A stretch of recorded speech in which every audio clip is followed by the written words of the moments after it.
Salut tout le monde, bienvenue sur Overtime, nouvel épisode en ce lundi 15 mars. Bonjour également à ceux qui sont déjà présents sur le chat. Il y a Vladi, Loïc, Léonard, Lionel et Sébastien là, qui sont déjà actifs sur notre chat. Évidemment, on vous invite à nous écrire vos commentaires, vos questions et vos avis dans la section commentaires tout au long de cet Overtime. Notre équipe cette semaine, eh bien, elle est composée tout d'abord de notre journaliste qui voyage aux quatre coins de la Suisse pour vous faire vivre les matchs, les différentes affiches et intéressantes affiches de National League, Jean-Philippe Resselmaguer. Salut Jean-Philippe. Salut Jonathan. Avec les planifs, les studios, les commentaires, autant en Swiss League et en National League, son mois d'avril s'annonce plutôt chargé. Salut David. On ne s'arrête jamais. Salut tout le monde. Et finalement, chaque lundi, il change ses bonnes habitudes de vie et il consacre son heure de lunch, non pas à un bon repas chaud, mais à Overtime. Stéphane Rochette, salut Stéphane. Salut tout le monde. Et finalement, le maître de cérémonie, la voix de nos auditeurs pour la prochaine heure, moi-même, Jonathan Filion. Bonjour à tous et passez un très beau lundi avec vous. Avant de commencer, je rappelle l'annonce qu'on a faite la semaine dernière sur nos différents réseaux sociaux. Évidemment, on est en live sur Facebook à l'heure du midi, mais on est rediffusé sur différentes plateformes YouTube, Spotify, Apple Podcasts et SoundCloud. Donc, vous pouvez nous voir ou nous entendre sur ces différentes plateformes. Tous nos épisodes Overtime sont disponibles. Messieurs, assez pour les présentations. On va sauter dans le vif du sujet. Et on fait un peu différent cette semaine. On ne parlera pas tout de suite de la National League. On va plutôt parler de la Swiss League parce que les playoffs commencent mercredi. On connaît maintenant le portrait officiel des séries éliminatoires avec le HC La Chaux-de-Fonds qui s'est qualifié dans sa série pré-playoff en remportant son match face aux Getseka Lions hier. Ils affronteront Cloton. Sinon, on peut peut-être jeter un coup d'œil aux différentes affiches. Je l'ai dit, Cloton-La Chaux-de-Fonds, Ajoie contre Viège. Viège qui a remporté sa série de pré-playoff face aux Ticino Rockets. Langenthal contre Turgovie. Et finalement, Sierre contre Holton.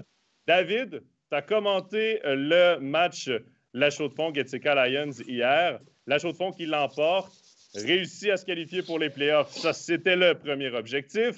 Mais là, on affronte le champion de la saison régulière. Est-ce que La Chaux-de-Fonds a une chance? Selon ce que tu as vu hier, est-ce qu'ils ont une chance de battre Cloton? Est-ce que je dois tout de suite dire la vérité ou pas? Ah oui, d'entrée, vas-y, tout de suite, lance le pavé. Ça te changerait, vas-y. Oui, c'est vrai. Allez, sois honnête une fois, là. Allez, dis-le. Non, La Chaux-de-Fonds a rempli sa mission qui était celle de se qualifier et de sortir de ses premiers pré-playoffs de l'histoire de notre championnat. Ça a été difficile, laborieux, avec des doutes compliqués jusqu'à la dernière seconde. Hier encore contre cette jeune équipe de Getseka Lions. Mais voilà, le job est fait. La Chaux-de-Fonds l'a fait quand même avec sérieux et a retrouvé, on va dire, l'espace de deux matchs sur les trois, la confiance qui doit l'animer. Maintenant, il reste peu de temps pour les Chaux-de-Fonniers pour se préparer face à Cloton. Cloton, c'est le vainqueur de la saison régulière, c'est l'équipe favorite que tout le monde veut voir en National League. C'est à une profondeur énorme, on a encore fait venir des joueurs. Je crois que si on présente la série le plus justement possible, on doit se dire que Cloton est le gros favori, que La Chaux-de-Fonds est le gros outsider. Et on vous présentera tout ça, les séries et les pronostics de la rédaction d'ici mercredi, mais il va falloir se lever tôt pour que La Chaux-de-Fonds puisse retourner Cloton. Après, la magie des playoffs peut opérer. La Chaux-de-Fonds, qui a dû travailler dur jusqu'au bout, et ses pré-playoffs peuvent lui servir peut-être à surprendre Cloton. Ça serait bien de le faire peut-être au premier match pour directement mettre un petit peu de pression. Mais on va dire que tous les feux sont au rouge pour La Chaux-de-Fonds, que Cloton est mieux armé, qu'a des étrangers plus dominants, plus d'expérience, plus de profondeur. La série voudrait que ça soit peut-être 4-1 dans la série ou 4-0 si on est peut-être un petit peu plus sévère. La Chaux-de-Fonds, dans un bon jour, peut gagner son match, mais de là à les voir gagner au terme de 7 matchs, 6 ou 7 matchs, je ne suis pas celui qui veut dire ça. Soyons honnêtes. Alors, ta prédiction, concrètement, lance-toi, prends un risque. 4-1, Cloton dans cette série pour moi. Et vous? Moi, je peux pas vraiment dire autre chose que ce que tu as expliqué là. Il y a encore deux autres points qui jouent en faveur de Cloton. C'est que quand tu regardes, le meilleur pointeur suisse, c'est quasiment un étranger, hein, c'est Dominique Forget. Tu mets un Dominique Forget dans n'importe quelle équipe, tu as presque un trio d'étrangers. Et puis, l'autre chose, au niveau des étrangers, à Chaux-de-Fonds, il ne faut pas oublier que contre Ajoie, lors du dernier match, avant-dernier match, ils ont perdu Kaufmann. Fin de saison pour Tim Kaufmann, qui était le moteur de cette équipe au niveau offensif. Et puis, oui, ils sont vite allés chercher un étranger, un Finlandais à Graz, hein, je crois, en Autriche, Sointu, qui a marqué dans la cage vide hier, mais on ne peut pas les comparer. En tout cas, pas encore. Ce serait peut-être ce serait une énorme surprise de le voir brûler le quart de finale, mais honnêtement, pour l'instant, j'y crois pas. Alors moi, je pense que Cloton va gagner en 3 matchs. Non, mais honnêtement, je vois pas je vois même pas. Je pense que s'il gagne un match Chaux-de-Fonds, ce sera presque un miracle. À mon avis, la différence est énorme entre les deux équipes. Et j'ai regardé le match hier, j'ai vu jouer Chaux-de-Fonds à quelques reprises cette saison. Comme Jean-Phil l'a si bien dit, le moteur, c'était Kaufmann, il n'est plus là. Threatness, c'est pas une threatness maintenant en anglais, si on peut dire. Là, c'est pas vraiment un threaten. Il n'est pas vraiment menaçant, même si ce n'est pas un mauvais joueur. Et on a quand même 2 jeunes gardiens dans la cage du côté de la Chaux-de-Fonds qui ont été corrects, mais qui n'ont pas été, je pense, transcendants et aucun des deux, à mon avis, peut tourner une série. Parce que pour battre un favori, quand vous êtes vraiment en dessous, là, au niveau du jeu, etc., il n'y a aucune comparaison possible au niveau des joueurs de champ. Si tu veux espérer gagner ne serait-ce qu'un ou 2 matchs, ou voler une série ou la rendre en 6-7 matchs, il faut que tu aies un gardien qui te vole des matchs. Et je ne crois pas que Rich et Charlin peuvent, à leur âge, à leur niveau actuel, voler des matchs.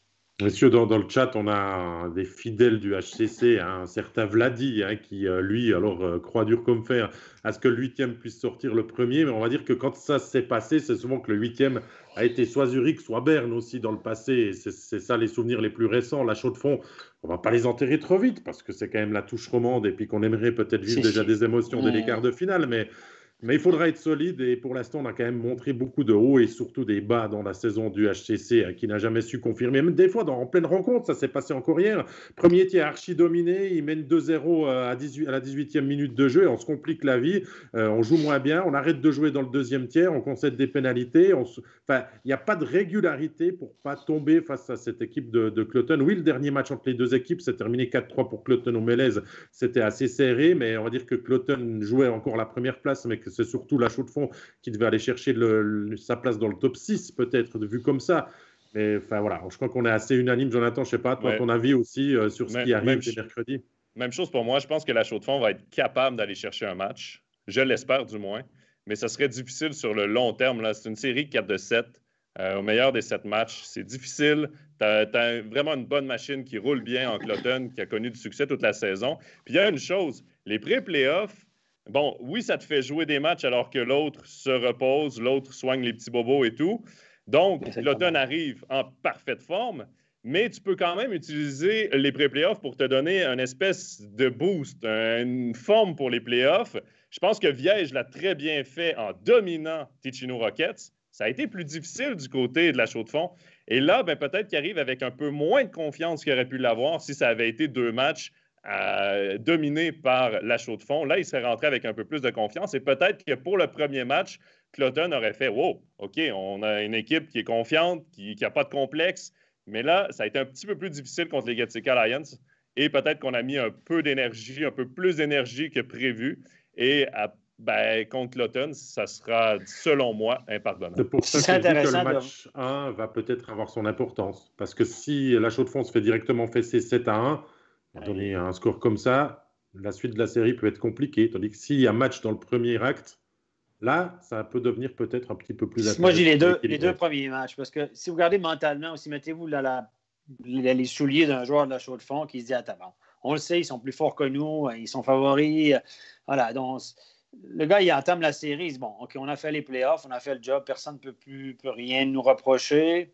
OK, maintenant on joue, on verra bien ce qui va arriver, mais en sachant très bien que, voilà, tu y crois les 2 premiers matchs. Le premier match, tu dis OK, on peut égaliser, mais dès lors qu'ils vont perdre 2-0, si c'est le cas, Je pense que là, ça va être OK. Bon, on joue. On espère que ça finisse le plus vite possible. Et puis le deuxième effort devient un petit peu plus compliqué, etc. Ouais. Mais ça, c'est normal. L'objectif de la saison est atteint pour le HCC. C'était se qualifier pour les vrais playoffs. C'est peut-être ça qui est dangereux. Maintenant, quand ils sont 8e, ils n'ont plus rien à perdre. On peut le voir aussi comme ça. Ouais. Messieurs, il y a Fabien dans le chat qui nous demande nos pronostics là, sur les autres séries. On va en parler, évidemment. Là. Et justement, on va profiter de parler maintenant de la deuxième série, celle d'Ajoie face à Viège. Stéphane, j'ai le goût d'avoir ton avis parce que c'est deux coachs que tu connais bien, deux amis à toi qui vont s'affronter. Ouais. Et je pense que c'est la série qui pourrait peut-être le plus surprendre parce qu'Ajoie contre Viège cette saison, ça n'a pas été de tout repos. Ça n'a pas été de tout repos et surtout depuis qu'Yves Sarrault est là, ça a été des scores très, très serrés. 2 victoires pour Viège, 3-2, 3-2. Ils ont perdu le dernier 5-4. C'était des matchs très, très serrés. Si vous regardez les statistiques de tirs au but, c'est assez équilibré. Viège a bloqué beaucoup de tirs. Là, mon copain Yves Sarrault a joué à la finlandaise un peu. Donc, à 5 contre 5 dans la zone, on est vraiment collapse devant le but, etc. Et les deux ténors d'Ajoie, les deux leaders offensifs qui doivent faire la différence, qui font régulièrement la différence, ont été limités à 1 point chacun par match. Donc, Yves Sarrault a transformé cette équipe-là. C'est une équipe qui est beaucoup plus hargneuse, qui a une certaine rapidité, qui, lorsqu'elle a l'appui de ses gardiens, parce que c'est un des gros problèmes de Viège, c'était au niveau des gardiens. Maintenant, les gardiens sont un petit peu plus performants. Et c'est une équipe qui est drôlement plus organisée qu'elle l'était. Donc, les résultats des 3 derniers matchs, le style de jeu, les déplacements, etc. Moi, je pense que Gary n'est pas serein. Il se dit que c'est le plus mauvais match-up qu'il pouvait avoir, je pense. Il se dit, ça peut être... Moi, je pense que c'est une série qui peut être longue. Je pense que Viège va enquiquiner Ajoie. De là à les battre 4 fois en 2 semaines, je ne suis pas sûr. Parce que Viège, Ajoie a quand même une meilleure équipe, 2 meilleurs étrangers, un gardien qui est dominant. Ils ont tout ce qu'il faut. La saison régulière est là pour le prouver. Mais Viège peut les semer le trouble dans la tête, etc. Je pense qu'Azon et Davos vont avoir une série difficile. On veut ton pronostic, Steph, alors. Une série difficile. Ils devront cravacher dur pour ramener leur équipe au plus haut niveau. C'est quoi ton pronostic, alors, Steph? Moi, je dis... je vais aller avec la logique. Je vais prendre Ajoie, mais je vais dire en 7. Et il y a Vladi qui a exactement la même analyse que toi. J'ai hâte de voir cette série Viège-Ajoie. Ça risque d'aller au match 7. Il y a Fabien aussi qui dit on les attendait plus haut au classement Viège au départ. Jean-Philippe, je pense que c'est ça vraiment qui fait que cette série-là va être intéressante et serrée. C'est que Viège a une équipe pour être beaucoup plus haut au classement et affronter une équipe plus faible en partant. Et Ajoie, en affrontant le 7e, devait s'attendre à un adversaire peut-être plus facile au départ. Ouais, c'est possible. Hein. On peut aussi c'est ce qui va se passer avec celui qui affrontera Berne en quart de finale si d'aventure les Bernois continuent en National League. Personne ne voulait jouer contre ceux-là lorsqu'ils se réveillent. Et là, Stéphane a parlé d'un truc intéressant. Pas seulement, de plein de trucs intéressants, mais il y a un point que je voulais mettre en avant. Il a parlé des performances des gardiens. Alors, effectivement, ça s'est joué beaucoup là-dessus. Et Viège et Yves Sarrault a pu compter, juste après que lui ait pu mettre en place ces choses, il a pu compter sur le retour de Reto Lori. Et Reto Lori, c'est un gardien qui a l'habitude de la Swiss League, qui a l'habitude de la pression et qui a fait des misères au HC Ajoie, notamment lors du dernier match, lors de la dernière partie de la saison régulière. Donc moi, je pense que ça va pas mal se jouer sur un truc de gardien, même si Ajoie est supérieur au niveau offensif. 4-3 pour les Jurassiens, ça me semble bien. David? Moi, je vois 2 choses. 2 choses peut-être importantes encore à rajouter. C'est ta boule de cristal, là. On va la frotter. On va la frotter et tout. Tu vois des choses. Il voit des choses. Mais moi, je vois 2 choses. Quand Ajoie se bat quand même toute la saison régulière pour aller chercher cette première place, la paire d'un cheveu face à Cloton dans le dernier match, termine 2e.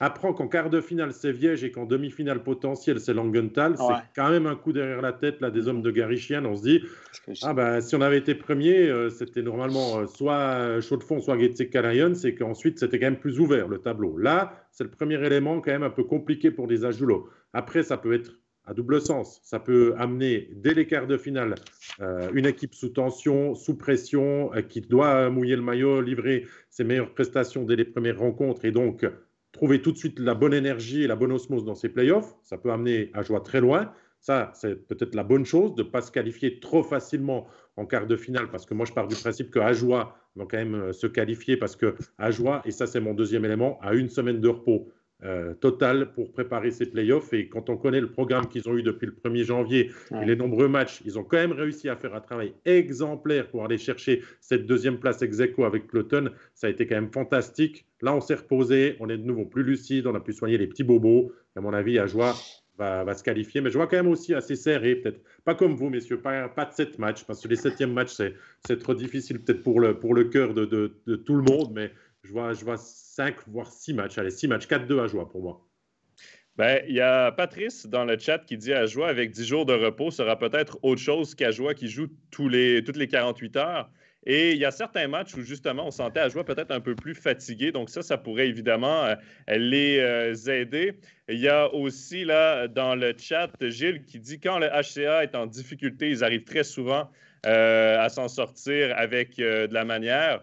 Moi, je suis un peu de cet avis-là. Moi, je pense que ce sera une très, très bonne série à suivre. Moi, je pense qu'Ajoie va l'emporter en 6 matchs simplement parce que quand tu arrives en play-off, tout le monde monte son jeu d'un cran et Ajoie, c'est une équipe unifiée depuis le début de la saison qui a connu tellement de succès. Je les vois mal se faire sortir par Viège, mais Viège va être un très bon adversaire qui va les préparer, je pense, pour la suite, un peu comme tu disais, David. Là, je pense que ça va permettre à Ajoie de déjà vivre de l'adversité et se préparer mieux pour les séries qui vont suivre, qui vont être de plus en plus difficiles parce qu'en play-off, plus tu avances, plus c'est difficile. Et il y a Patrice qui rajoute Ajoie-Viège, c'est une demi-finale avant l'heure. Si ça n'avait pas été du mauvais début de saison de Viège, là, si Yves Sarrault avait été derrière le banc et qu'on avait vu cette équipe de Viège dès le début de la saison, ça aurait peut-être été une demi-finale avant le temps. C'est 2 des 4 équipes qui ont posé candidature pour monter en National League. Donc, il y en a une des 2 qui va déjà devoir tirer un trait sur une probable montée. Il ne faut pas l'oublier. Hein. C'est Cloton, Ajoie, Holton et justement cette équipe de Viège qui prétendent aller voir plus haut si au-dessus des nuages, le soleil est beau. Oui. Messieurs, autre série avec un club roman. C'est Sierre face à Holton. Une saison déjà réussie pour Sierre, on le sait, avec une qualification dans le top 6, qualification directe au quart de finale. Jean-Philippe, par contre, ce sera là aussi une série assez difficile pour la HC Sierre contre un Holton qui en a sous le capot aussi. Oui, c'est clair qu'il y a aussi des étrangers qui vont très bien. Mais regardez voir, hein, c'est le 4e contre le 5e. C'est logique que ce serait logique que ce soit la série la plus disputée. Et puis, on peut aussi, quand on parle d'avantage de la glace, souvent on se dit en play-off, on veut finir top 4 pour avoir l'avantage de la glace. Si vous regardez cette saison, dans les matchs entre Holton et Sierre, aucune équipe en deux chances, aucune équipe n'a réussi à s'imposer à domicile. Donc là, vous oubliez l'avantage de la glace, à moins que tout à coup Graben redevienne une forteresse imprenable, comme elle a pu l'être dans le passé.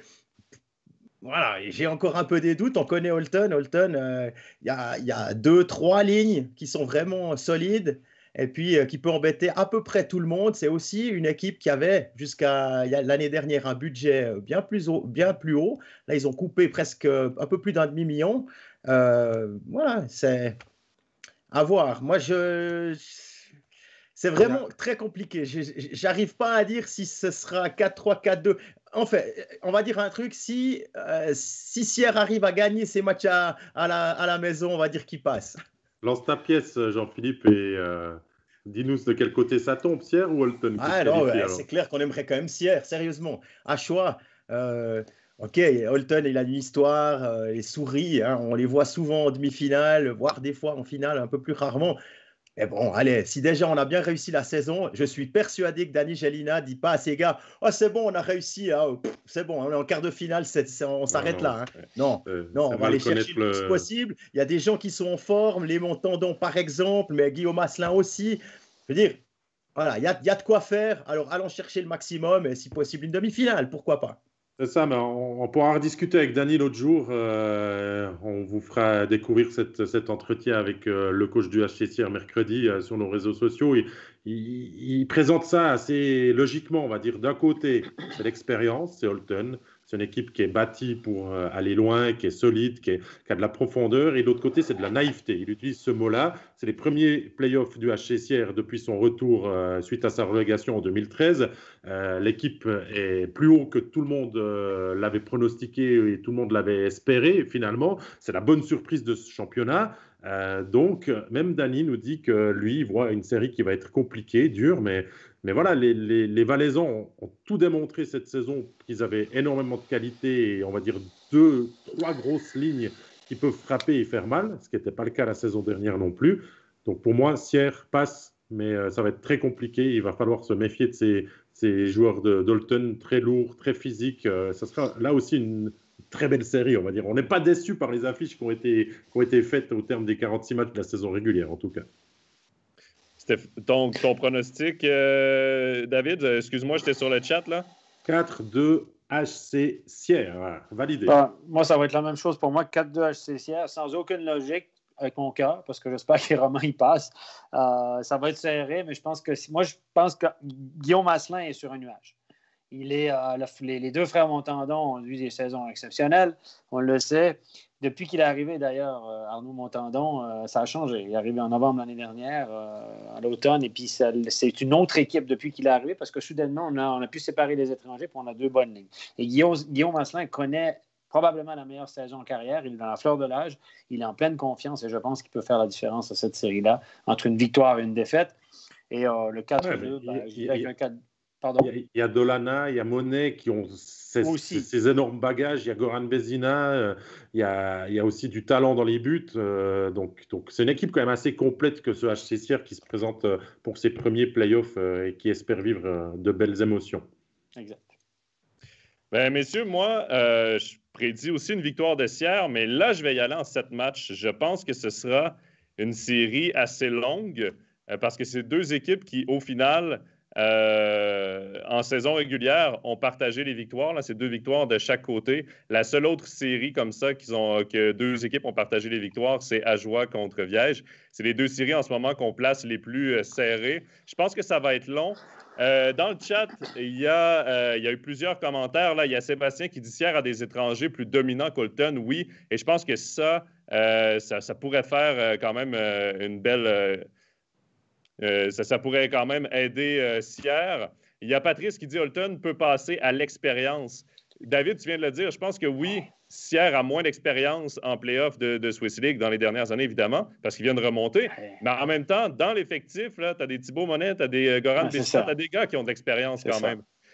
Ensuite, il y avait Jérémy qui demande, après le parcours d'Asselin à Genève, sera-t-il à 100% ou aura-t-il déjà la tête ailleurs? Moi, je pense que Guillaume Asselin veut gagner avec la HC Sierre. Je pense qu'il a laissé sa carte de visite en National League. Moi, au contraire, je trouve que ça lui donne justement une expérience et une confiance pour attaquer ses playoffs et se dire, ben moi, je sais que je peux dominer, je sais que je peux marquer. Il l'a déjà montré toute la saison en Swiss League. Et là, ben, c'est l'ego, c'est la confiance qui grossit. Mais je pense qu'il va avoir la tête. Ça fait 2 ans qu'il a la tête 100% à Sierre et qu'il veut le bien de cette formation. Il y a Fabien qui dit, Chris McSorley peut déjà donner un petit coup de main à Sierre. Je pense que Sierre est déjà en bonne voiture avec Dany Gélina. Je pense que McSorley, ce sera pour la suite. Messieurs, dernière des séries, Langenthal face à Turgovie. Langenthal part favori. Je pense que ce sera une série qui va se conclure rapidement en faveur de Langenthal. Là, je vois une victoire de 4-1 ou 4-2 de Langenthal. C'est une équipe qui a été bonne toute la saison, qui a été régulière toute la saison, qui a gardé sa 3e position de façon convaincante. C'est une équipe peut-être qu'on ne voyait pas nécessairement selon l'effectif à cette position-là, qui en ont surpris plus d'un, mais qui ont été assez convaincants dans la saison pour que je les place en avant. Je ne sais pas, messieurs, vous voyez comment cette série? Ouais, Langenthal, c'est du solide. Hein. Chaque année, c'est solide. Chaque année, ça fait mal d'aller jouer là, au Showrun. Pas que la patinoire soit désagréable. Hein. Ça a son charme, on va dire, mais quand vous êtes sur la glace, il faut vous attendre à prendre des coups, il faut vous attendre à avoir de l'intensité pendant 60 minutes. Et puis, il y a même encore des joueurs qui ont fait des piges du côté de Berne, lorsque Berne avait tellement de blessés, notamment dans le centre Koumer, et qui avait vraiment fait un très très bon match. Je me souviens plus de l'adversaire, mais je me souviens qu'il avait quasiment le niveau pour jouer en troisième ligne dans une équipe de National League. Donc, ouais, Langenthal, allez, on va dire, si je dois donner un pronostic, je vais dire 4-1. Moi, je pense la même chose. Écoutez, c'est pas Langenthal, je connais un peu mieux pour les avoir commentés, etc. Turgovie, c'est une équipe qu'on connaît en Suisse romande un peu moins bien. Donc, c'est difficile de se prononcer sur Turgovie, mais il me semble assez logique. Langenthal est pas loin derrière à jouer avec Cloton. Hein. Il a quand même une super saison. Et c'est une équipe, effectivement, qui a de l'expérience des playoffs, qui a quand même un effectif assez bien rempli. Moi, je pense que Langenthal devrait l'emporter aussi 4-1 ou 4-2. Surtout que le style de Turgovie, depuis que l'entraîneur italien Stéphane Maïr est là, est désormais connu, ultra défensif, compact. Ça va être compliqué de jouer. Ça ne serait pas une série, à mon avis, très prolifique en but. Ça, c'est mon avis. Mais Langenthal a tout en main pour passer facilement l'épaule et se qualifier. En plus, ils sont renforcés avec un étranger de Winterthur qui est encore venu garnir l'effectif. Donc, on a vraiment tout pour être un sérieux candidat. Surtout que cette équipe de Langenthal, et on le dit dans les studios et les émissions, les matchs qu'on a commentés, que c'est une équipe qui est plus ou moins en reconstruction. Mais alors, c'est plutôt une belle reconstruction qu'on a menée cette année parce que quand on termine déjà si haut et avec quand même des ambitions, et on rappelle que Langenthal, lui, ne peut pas monter suite à cet épisode qui les avait conduits à refuser de jouer le barrage, mais peut être peut-être l'élément perturbateur de ces playoffs, messieurs. Hein. Ça peut embêter Cloton, ça peut embêter les équipes qui ont posé le dossier de candidature pour monter en National League si Langenthal va loin. Oui. Ce sera très intéressant. Il y a Sébastien qui nous dit Langenthal, c'est l'expérience des séries finales. C'est vrai que ça peut aider. Il y a Michael qui va dans le même sens. Il faudra se méfier de Langenthal. Ils ont de la qualité, de l'expérience, un vrai outsider. Donc, voilà pour nos pronostics des 4 playoffs. Et messieurs, on a eu une question de Lucas qui, lui, voit déjà Cloton et Ajoie en finale. Il nous a dit, si ces deux équipes se rendent en finale, qui est notre choix? Ajoie ou Cloton? Je vous laisse prendre position en premier. Bon, voilà, avec le cœur. Moi, j'espère profondément Ajoie. Je n'ai rien contre Cloton. C'est un club que j'ai toujours eu beaucoup de plaisir à aller arbitrer là-bas. Et je trouve que c'est un club qui a quand même une histoire qui est intéressante. Et, j'ai beaucoup de respect, mais j'espère Ajoie. Mais je peux dire que ça va être compliqué. Hein. Ça va être, Je pense que Cloton a un effectif mieux équilibré que celui d'Ajoie, à mon sens. Mais et ils peuvent gagner de plus d'une façon, mais Ajoie, voilà, c'est quand même la saison régulière prouve que ces deux équipes-là sont très proches. Si vous regardez les chiffres, le différentiel de but, toutes les statistiques sont comparables. Donc, ça, c'est la finale rêvée, c'est la finale que tout le monde veut, finalement. Peut-être que le premier et le deuxième, ceux qui ont dépassé la barre des 100 points, s'affrontent, mais bien sûr qu'on a toujours la touche romande et aussi plus le cœur peut-être à plaider en faveur du HC Ajoie, mais ce qu'on veut, c'est surtout du beau jeu avant tout, et peut-être qu'un roman gagne en Swiss League et en National League. Là, c'est double jackpot, messieurs. Oh, t'es ambitieux. Effectivement, ouais. Il y a juste une petite info qui vient de tomber. Ça bouge au HCC, nous disait Vladi dans le chat. Effectivement, il y a Mathias Tretnes qui a prolongé d'une année, le Norvégien. Et puis, il y a 2 joueurs de défenseurs qui se sont engagés. Un défenseur avec de l'expérience, c'est Stéphane Ulmer, en provenance de Bienne. Et puis, le deuxième, c'est un jeune défenseur de 20 ans, Kai Wyss, qui a aussi signé pour l'année prochaine à la Chaux-de-Fonds. Voilà, comme ça, on est complet sur les infos. Jean-Philippe Ulmer est venu dépanner pour revenir en forme après sa commotion, et puis il voit peut-être que la National League c'est trop, et il est très très bon de ce qu'il a montré avec la Chaux-de-Fonds depuis qu'il est venu dépanner. Et Kai Wyss a joué aussi quelques matchs avec le HCC cette saison. C'est aussi un jeune joueur assez prometteur que le HCC fait bien de mettre sous contrat. Ça bouge pas mal, hein, en tout cas avec Loïc Bourcalter en ce moment. On doit construire une équipe avec moins de moyens, et on essaye de faire au mieux. Et donc, merci Jean-Philippe pour ces infos. Je prends quand même ton pronostic. Si jamais il y a une finale Cloton-Ajoie, tu irais pour qui? Ouais, c'est compliqué. C'est entre nous. Honnêtement, entre nous, Ajoie, ils ont beaucoup gagné ces temps, Ajoie. Et ça dépend de tellement de trucs. C'est difficile de se dire maintenant. Qu'est-ce qui se passe pendant les quarts de finale? Imagine que De Vos ou Hazen se blessent. Je veux dire, ça change complètement la donne. Imagine la même chose de l'autre côté. Il y a Figren qui passe sous un train. Tu fais quoi? En avion. Je ne souhaite pas de mal à personne, mais voilà, c'est vraiment compliqué. Mais je peux pas aller contre Ajoie. C'est pas possible. Après ce qu'on a vu à la finale de la Coupe. Je veux dire, voilà, on va continuer avec Ajoie. Allez, 4-3 dans un match 7 complètement fou à Cloton. Joe, dans le chat, en tout cas, il y a pas mal des suiveurs qui disent que si Cloton va loin et en finale, l'arbitrage sera avec. Hein. Donc est-ce que Stéphane... Attends, ça c'est une question à Stéphane, justement. Est-ce qu'on va favoriser le favori, Stéphane? Non, les gars... je peux vous le dire, malgré que tout le monde peut penser, il n'y a personne qui va favoriser sciemment une équipe pour se dire, moi j'espère que ce soit Cloton puis pas Ajoie, puis jamais la Ligue ou quelqu'un de la Ligue va dire vous devez siffler, etc. Ça se passe jamais. Ça, je peux vous le dire, là, il y a quand même pas, j'ai été arbitre longtemps, là. Ça ne se passe jamais qu'il y a une quelconque influence au niveau des arbitres. Non. Ça, je vous le garantis. Par contre, les influences, je veux bien croire qu'il y en a, Stéphane. Que les dirigeants souhaitent que Cloton monte. Ça, tout le monde le sait. Donc, évidemment, parce qu'à Ajoie, Cloton, c'est ce qu'on veut. Moi, je me souviens d'avoir fait une certaine finale en Ligue B, mais il y a longtemps.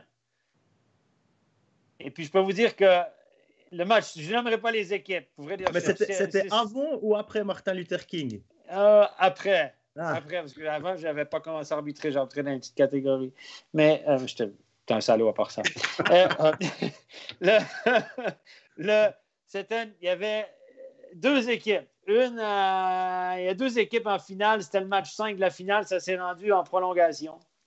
Puis l'équipe romande avait égalisé quelques secondes avant la fin. Dizaine de secondes. On était allé en prolongation. Et puis, un dirigeant de la Ligue, je ne peux pas le nommer parce qu'il est connu, il était descendu dans le vestiaire des arbitres. Il n'y avait rien contre le match parce que le match s'est bien passé, etc. Je peux vous dire qu'il était furax, mais furax que l'équipe romande avait égalisé. Mais il ne nous a jamais dit quoi que ce soit. Mais il était furieux parce qu'il souhaitait ardemment que ce soit l'équipe à connotation suisse-allemande qui monte. Voilà. Et ça m'a toujours marqué. Il y a prescription, je peux le dire. Ça s'est passé il y a plus de 15 ans. Donc voilà, mais ça m'avait marqué. Et c'est vrai que comme arbitre, on était 3 à l'époque. J'avais mes 2 collègues qui étaient romans. On s'est retournés, on s'est dit wow. Mais en aucun moment, il nous a dit vous devez, mais on sentait vraiment cette pression. Mais ça, c'était une autre époque. Aujourd'hui, ça ne fonctionne plus comme ça. Il y a aussi Nathan dans le chat qui nous dit que Cloton pourrait être tétanisé par l'enjeu à un moment donné.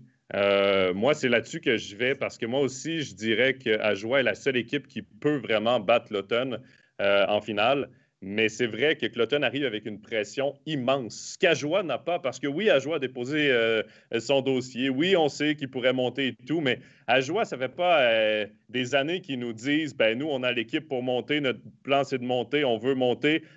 Non, donc ils ont beaucoup moins de pression que Cloton et 2 équipes comme ça qui sont au coude à coude, ça se peut que ça joue aussi avec la pression et que ça nuise à Cloton.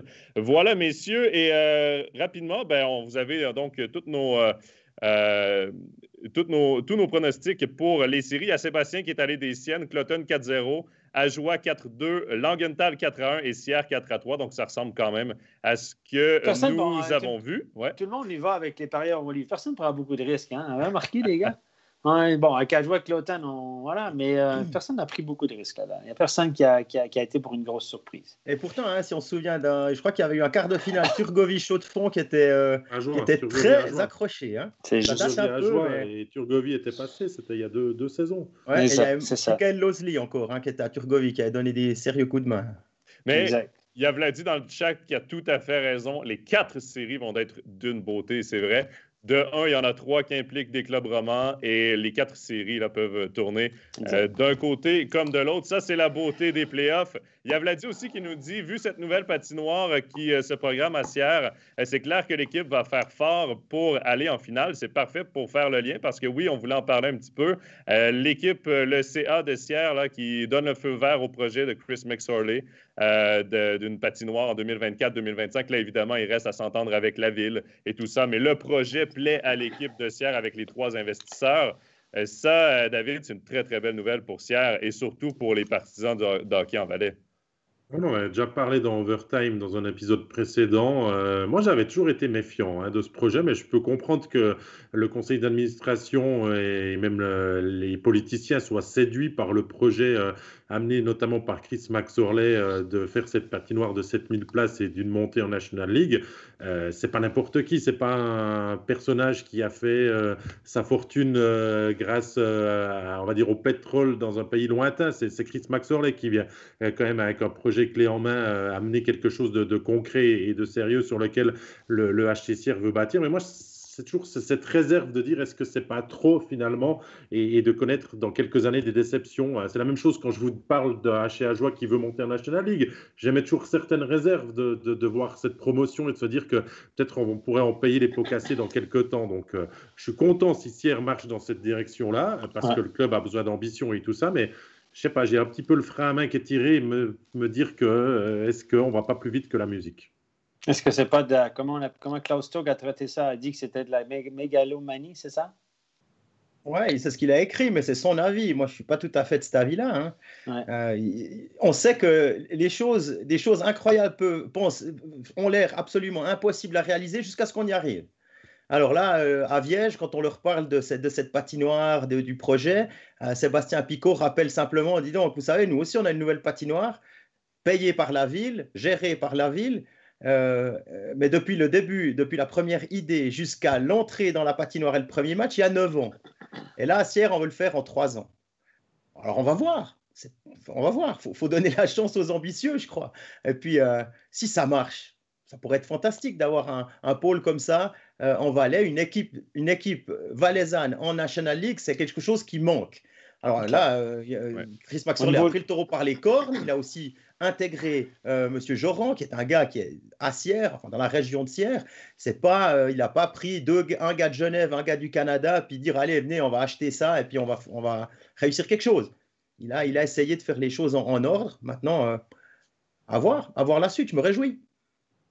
Et quand on parle de... Moi, je suis du même avis que toi, là, de parler de mégalomanie, c'est l'opinion de Klaus Tog, mais remonter Cloton en National League, c'est pas de la mégalomanie, ça, les gars? Parce que moi, je peux vous dire que est-ce qu'ils n'auront pas les mêmes problèmes qu'ils avaient à l'époque?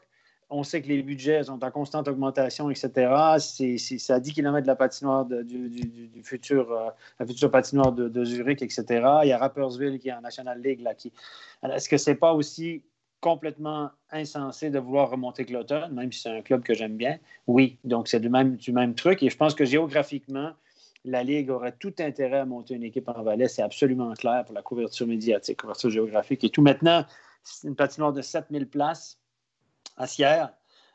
J'ai parlé de ça avec Emmanuel Favre, qui est rédacteur en chef du Matin, qui vient de la région de Sierre, etc. Il avait écrit tout un article comme quoi il y croyait. Puis lui, il dit que dans le projet, on compte énormément sur l'aspect touristique, l'événementiel. Il dit qu'il y a plein de gens qui ont beaucoup d'argent, qui viennent passer les week-ends en Valais l'hiver, et puis ils sont en train de s'associer avec les offices du tourisme un peu partout pour faire descendre ces riches touristes qui achèteraient des loges ou des trucs où ils viendraient manger. Ce serait comme un événement, une sortie finalement durant leur week-end ou leurs vacances de ski. Donc, on ne compterait pas que sur la population locale, le support local des fans, mais plutôt sur une bande de touristes qui viendraient et qui achèteraient des places. Comme le HC Davos, en quelque sorte aussi, Stéphane. Un peu comme ça durant la période janvier, février, mars, effectivement. Mais par contre, quand il n'y a pas le hockey, au mois d'octobre, ce que je sache, il n'y a pas de ski en Valais au mois d'octobre. Regardez, si vous allez à Davos, il n'y a personne dans la patinoire. Moi, j'ai arbitré à Davos devant 1000 personnes des matchs. Alors, on annonçait 4800 spectateurs, mais je peux vous dire qu'il y avait 1000 personnes dans la patinoire. Et je peux vous dire qu'à l'automne, à Davos, là, il ne se passe pas grand-chose. C'est plat et il n'y a personne dans la patinoire. Donc, oui, la saison de ski, oui, les touristes... Après, Sierre a un bon bassin de supporters derrière, mais quand même pas 7000, on va dire. On est d'accord. Mais... 7000 places pour la remplir, il faut y aller. Je ne suis pas d'accord, parce que Sierre, c'est plus grand que Langnau. Faut quand même juste remettre les trucs en perspective. Ouais. Sierre, c'est une ville qui est plus grande que Langnau. Si on prend encore les clubs et les villages associés autour de Sierre, ça peut aller jusqu'à Crans-Montana. Donc, moi, je pense qu'il y a vraiment un potentiel et que Langnau arrive à vivre avec une patinoire à 6000. Et il y a souvent de l'ambiance à Langnau, souvent, pas toujours, c'est vrai. Mais Langnau, c'est des gens vraiment qui arrivent. Et si on se souvient, on va dire la renaissance du HC Sierre après le crash, il y avait des fois dans les ligues amateurs 3000 personnes à la patinoire. Non, mais ça, c'est moi, je suis d'accord. C'est vrai que tu as tout à fait raison, mais c'est la base. Il y a ces 3-4 000 irréductibles. Ça, ils les auront, ces 3-4 000. C'est sûr. Mais de 4 à 7, le 4, ça ne suffit pas pour survivre en National League. De passer de 4 à 7 000 de façon régulière, de remplir à 6-7 000, c'est une autre paire de manches. Et moi, la différence avec Langnau, c'est que Langnau, c'est toute une vallée où il n'y a que ça. Tout le monde vient, tous les villages, etc. C'est-à-dire qu'en Valais, tu as quand même Viège qui te pique des sponsors. Là. Dès que la barrière suisse-allemande, tu as Sion au foot, Martigny au hockey. On ne sait pas trop ce qui va arriver là, parce qu'il paraît que Poli est en train de justement se filer à l'anglaise. Donc, interrogation. Toi, tu dis que finalement, les spectateurs, c'est quelque chose, mais d'avoir des loges remplies et tout, c'est ça qui fait la différence. Donc, là... C'est la différence aujourd'hui. À Langnau, d'ailleurs, c'est tout le temps plein, mais ils ont quand même un petit budget parce que c'est des billets pas chers, en fait. Donc, l'aspect business, l'aspect... là où... Aujourd'hui, c'est là que c'est la différence, elle se situe. Alors, sur l'aspect business. C'est clair que les loges à Langnau, il faut les chercher, On est d'accord. Il y en a quelques-unes, elles sont tout petites en haut, puis c'est pas ça. Sérieusement, ce qui va être construit à Sierre, si Max Orley est dans le projet, je suis sûr qu'il y aura des loges tout autour. C'est sûr. On peut être d'accord. C'est pour ça que le projet est crédible et que le HC Sierre y accorde sa confiance aussi. Sinon, on serait méfiant parce qu'en Valais, il y a quand même eu plusieurs histoires dans plusieurs clubs qui sont mal passés. Donc là, on y va peut-être un peu plus les yeux fermés et donner la confiance à Chris. Mais ça serait chouette, faut le dire. Ça serait vraiment bien. Oui, messieurs, le temps passe. On va ajouter un petit coup d'œil dans le chat. Là, il y a Sébastien qui dit totalement d'accord. Des gens du Haut-Valais prennent l'abonnement à Sierre plutôt qu'à Viège, et cela depuis des années. Il y a Jérémy qui dit le problème du Valais, c'est la mentalité de clocher. Est-ce que des gens de Martigny, Viège ou Sion iraient voir Sierre et iraient à Sierre pour voir un Sierre Zurich? En même temps, si tu veux, le hockey de la National League, ce serait l'endroit en Valais. Il faudrait que tout le monde converge pour aller voir ce genre de match-là. Finalement, il y a Fabien qui dit que ça va batailler entre Viège et Sierre pour la National League. C'est vrai que s'il n'y a aucune des deux équipes qui montent, mais qui ont l'ambition de monter, ça va faire de très, très beaux derbies entre les deux. Il y a aussi Hervé, là, pour terminer sur les playoffs, il y a Hervé qui dit en tout cas, les finales de Swiss League n'ont pas été aussi passionnantes depuis longtemps. Est-ce dû à la promotion automatique? Peut-être. Mais quoi qu'il en soit, là, on aura droit à vraiment du bon spectacle. Et il y a Billy qui, lui, va de son pronostic. La Chaux sortira Cloton en 7 matchs. Billy, si la Chaux de fond réussit, tu peux venir nous tirer la pipe ici parce qu'on a tous mis Cloton, nous. C'est une expression canadienne. Oh là là là. Non, c'est pas... Tirer la pipe, attends, n'interprétez pas les choses. On va le traduire, Steph. Tirer la pipe, c'est agacer au Québec. Et par pipe, on entend la pipe à fumer. Voilà. Hey, les gars, non, on n'est pas comme ça au Québec quand même. On est très accueillants, on est très spontanés, mais... faut que j'aille m'occuper de mes gosses. Messieurs, je suis désolé, j'avais pas d'autres expressions qui me sont venues, c'était la seule, donc voilà. Je me trahis par mes expressions et mon accent. Messieurs, on a beaucoup parlé de la Swiss League. Et pendant que les gars prennent leur sérieux, et je dis tout de suite dans la série qui commence mercredi, il y a Sierre Holton et Cloton HCC qui seront à regarder sur MySports. Voilà, messieurs, pendant que vous arrêtez de rire de mon expression, on s'en va du côté de la National League. Bon, on est revenu sérieux. David, ton maquillage va couler. Là. David, est-ce que tu vas être capable de finir l'émission? Ouais, ça va. À toi, Joe. Il y a Jérémy qui dit note pour plus tard éviter les expressions québécoises. Inquiète-toi pas, je me le note, Jérémy. Messieurs, les 12 équipes de la National League qui ont atteint le fameux plateau des 39 matchs. Donc, quoi qu'il arrive, d'ici la fin de la saison régulière sera validée, soit au classement par points, si tout le monde joue ses 52 matchs, ou classement point par match. Et si on jette un coup d'œil aux deux, il n'y a pas vraiment de changement. Il n'y aurait que Lausanne qui monterait un peu et Berne aussi. On voit là, le classement, ça c'est le classement par points. Mais et juste à côté, le nombre de points par match, donc ça changerait un tout petit peu là, du côté de Berne et Lausanne, mais rien ne changerait pour ce qui est de la présence en play-off ou en pré-play-off. Donc, messieurs, quand même, ça, c'est une bonne nouvelle qu'on soit au moins capable, là, Jean-Philippe, de s'assurer d'avoir un classement, une saison terminée. Oui, ben, ça change. Il y a une chose qui changera probablement, c'est qu'on va avoir un champion.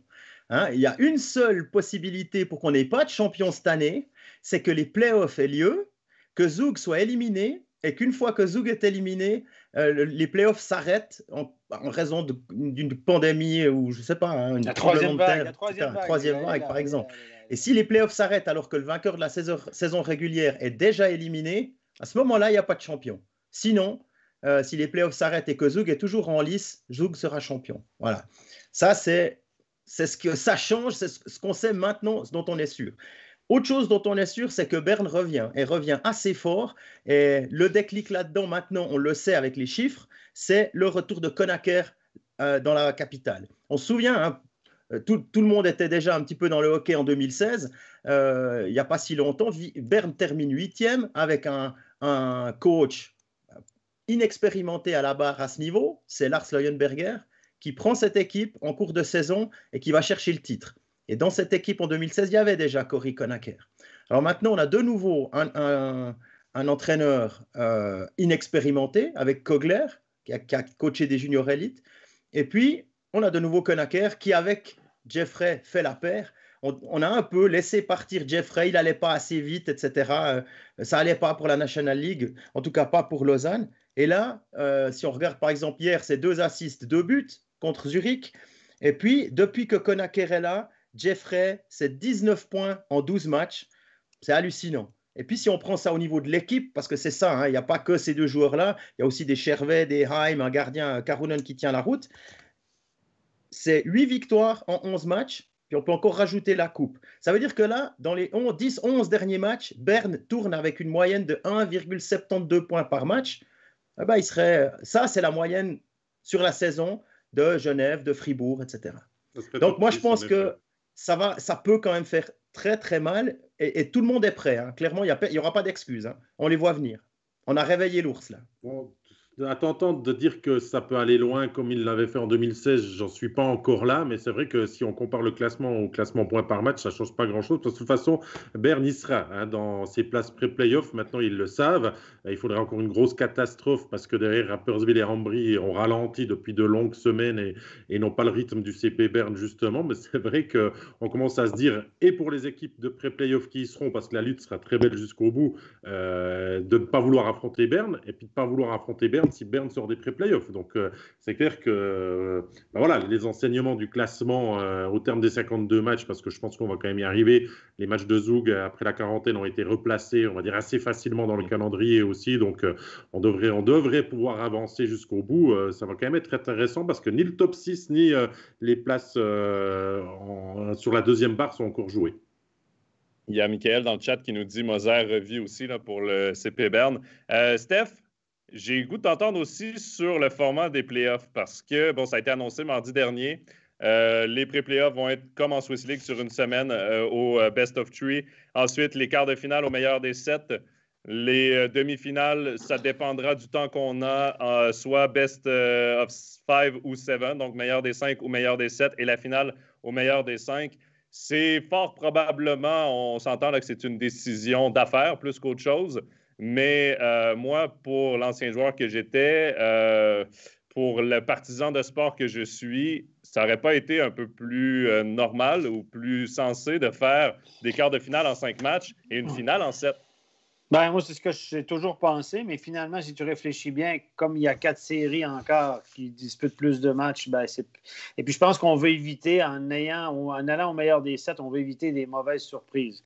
Parce que plus la série est courte, plus vous risquez d'avoir des surprises. Donc, les équipes qui aspirent, qui ont eu les meilleures saisons, les meilleures équipes, souhaitent aller en 7 parce que tu as plus de chances sur la longueur de t'imposer. Et je pense qu'on va éviter les surprises en quart de finale. Et puis, évidemment, comme il y a 4 séries, ça fait plus de matchs, etc. Il n'y a que 2 équipes en lice à la fin. Donc, je pense que c'est cette logique-là, mais ça me paraît un peu étrange aussi de jouer ça absolument en 5, la finale. Ça ne me paraît pas très logique, mais bon, ma foi, je peux comprendre aussi la décision. Moi, je crois que le choix est pour l'instant assez logique parce que de partir en 7, les quarts de finale, et ensuite de laisser ouvert la possibilité de choisir le mode de la fin de saison, c'est aussi se dire que si les quarts de finale se terminent plus rapidement qu'en 7, on peut avancer, on peut gagner du temps et finalement disputer quand même une finale en 7. Aussi. Et les demi-finales, la même chose. Donc, je crois que la logique, elle est là de ne pas commencer en 5 et de faire en 7 parce qu'on se dit tout le temps qu'il peut aussi y avoir le championnat du monde qui peut être annulé, que finalement, il y a beaucoup de choses qui peuvent arriver pour qu'on ait finalement un mode de play-off tout à fait normal jusqu'au bout. Ouais, imaginez, vous êtes bien. Vous terminez 7e, 6e, 7e. Quart de finale, vous avez 3 matchs à la maison. Voilà, ça fait un de plus. Vous devez montrer vos sponsors. Vous devez, même s'il n'y a pas de public, la visibilité, elle existe. Et c'est pour ça qu'on doit donner, surtout cette année, on doit donner le plus de chances possible au club de capitaliser là-dessus. Enfin, capitaliser, c'est un grand mot, mais de montrer aux sponsors qu'on fait le maximum. Restez avec nous, quoi. Là, on n'y peut rien. On fait le mieux possible, quoi. Il y a Jeannet sur le chat qui nous demande pourquoi faire des pré-playoffs il parle d'une 3e vague, là, en sachant maintenant en ayant Zug en quarantaine, ça faisait longtemps qu'on n'avait pas eu un club en quarantaine. Pourquoi faire quand même des pré-playoffs? C'est simple, ça a été voté avant le début de la saison. Donc, toute la saison a été faite avec des pré-playoffs. Le classement est fait ainsi, l'enjeu est fait comme ça. Donc, c'est pourquoi on garde ça comme ça. Voilà, messieurs, pour ce qui est du petit coup d'œil au classement de National League. On va maintenant se diriger vers notre coup de cœur, coup de gueule de la semaine avec Jean-Philippe. Alors, j'ai décidé de parler du sondage que la National League a envoyé à grande échelle. Est-ce que vous vous êtes déjà penché sur ce sondage? Oui? Bon, alors forcément, vous avez dû ressentir aussi une petite sorte de malaise, quelque chose qui coince. Il y a quelque chose qui ne passe pas, un goût amer qui reste après certaines questions. Pourtant, ça commence bien. C'est ta ligue. Ton avis est très précieux. Ah, super. Par contre, ça se gâte déjà. Avec l'entrée, nous te prions de bien vouloir faire preuve de confiance et de compréhension, même si tu ne comprends pas tout ce qu'on a mis en place, mais fais-nous confiance. C'est un peu comme le serpent dans le livre de la jungle. Fais-nous confiance. On verra bien, tu verras, ça va bien se passer. Puis on enchaîne en disant, on a fait un sondage, ces résultats ne vont pas modifier fondamentalement ce qu'on a mis en place, mais merci d'y répondre quand même. Bon, alors on se demande pourquoi on a mis tout ça en place. Si c'est pour ne pas intégrer les résultats dans une réflexion, ne pas changer ce qu'on a décidé de mettre en place. Bien, la raison, elle est simple, c'est simplement pour connaître les habitudes des gens qui gravitent autour du hockey, qui vivent du hockey ou dans le hockey. On nous endort, on nous fait croire que notre avis est important, on nous le demande.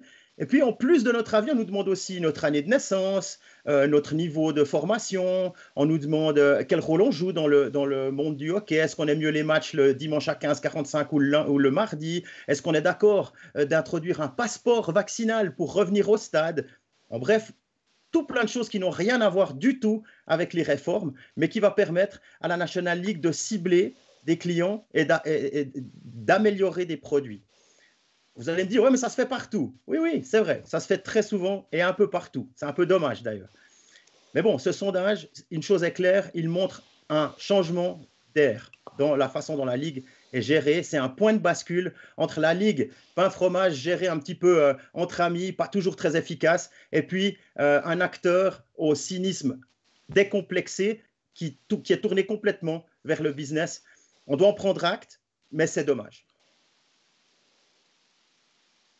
Oui, on en avait parlé d'ailleurs, qu'on se demandait si les résultats allaient être divulgués, parce que oui, ça semble plus être un coup de marketing et une étude sur les fans qu'un sondage vraiment pour le bien de la National League et qui va faire avancer ou changer les décisions sur les réformes.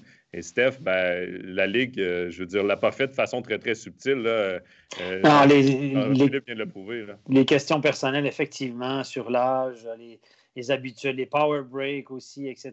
Mais l'âge, le niveau de formation, qu'est-ce que ça vient faire là-dedans? Que le fait que tu as 66 ou 24 ans ou 16 ans, ça change quoi dans l'idée? Donc, on va probablement segmenter tout ça en disant la tranche d'âge, ils sont là, ils dépensent plus d'argent, il faut tenir compte, etc.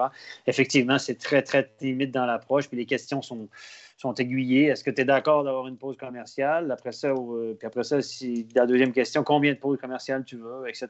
Donc, c'est vrai que ça, je sentais, moi, je l'ai rempli, puis je me suis dit, c'est bizarre, puis c'est aiguillé. On a profité, comme on a profité du coronavirus pour introduire toutes sortes de nouvelles normes, de nouvelles réformes, on profite de ça pour passer des questions qui n'ont pas forcément rapport. Et puis, honnêtement, Berger s'est prononcé, d'autres l'ont dit, votre opinion est importante pour nous, mais on verra bien si on en tient compte. Est-ce que les résultats seront publiés? Est-ce qu'on peut faire confiance sur ces résultats-là, tout simplement? Moi, je dis que Billy Varpelin, je rejoins entièrement ce qu'il dit. Bienvenue en 2021 et dans le hockey business. Le hockey a du retard par rapport au foot, qui en a fait un foot business maintenant, peut-être sans saveur. On a peut-être moins de plaisir pour ceux qui regardent encore des fois la Ligue des Champions et de faire tout ça au niveau finalement business et moins sur le terrain. Et même si on peut encore nous réserver des beaux matchs, le hockey y arrive de plein fouet, à mon avis. Mais j'ai pas les yeux fermés. Je suis en 2021, je rassure Billy. Mais il y a une chose qui est différente entre prendre les gens pour des idiots ou bien être clair et transparent pour vraiment travailler avec les différents acteurs du hockey. C'est pas la même chose. Si on vous dit, écoutez, on va maintenant faire un questionnaire parce qu'on a besoin de vous connaître, on a besoin de savoir ce que vous aimez, ce que vous voulez pour adapter nos produits. Il n'y a pas de honte à faire ça, mais faites-le de manière transparente. Puis d'un autre côté, vous dites, voilà, la deuxième partie du sondage, c'est vraiment concernant les réformes. Moi, ce que j'aime pas, c'est le mélange des genres et puis de passer ça comme ça, sous le tapis. Oula, puis tu vois, en même temps, on va leur demander ça, hein. Non, mais c'est entièrement d'accord. La communication sur ces réformes, elle a commencé mal parce que la National League s'est sentie obligée de communiquer avant que tout soit sous toi. Et c'était une telle shitstorm qu'ils se sont dit il faut qu'on récupère l'affaire. Mais quand quelque chose est mal emmanché, ça finit jamais bien. Ça peut pas aller bien. Voilà, ça c'est ça qui m'embête. Je suis tout à fait conscient que le hockey business doit grandir en Suisse, doit arriver peut-être dans des codes nord-américains. Il y a aussi d'ailleurs des questions sur les fans debout.